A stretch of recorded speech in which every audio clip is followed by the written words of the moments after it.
At ang number 1 po sa best-selling car of all time ay ang Toyota Corolla. Hindi na po siguro kayo magtataka kung ito ang nasa number 1. Kasi 1966 pa lang po ay mayroon ng Toyota Corolla.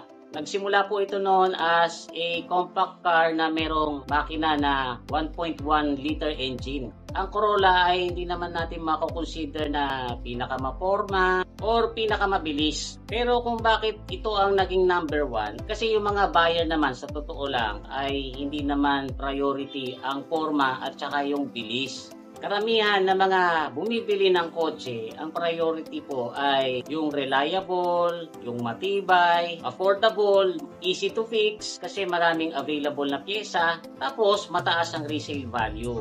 Na lahat naman po ng katangian na yan ay nasa Toyota Corolla. Dahil po yan sa dedication ng Toyota na makapag-provide ng high quality cars na sakto lang ang price para sa masa. Mula po noong 1966 ay umabot na po sa mahigit 50 million Toyota Corollas ang naibenta sa buong mundo. At kung pagduduktong-duktongin po natin lahat ng Corolla na naibenta, ay malilibot nito ang mundo ng 5 beses.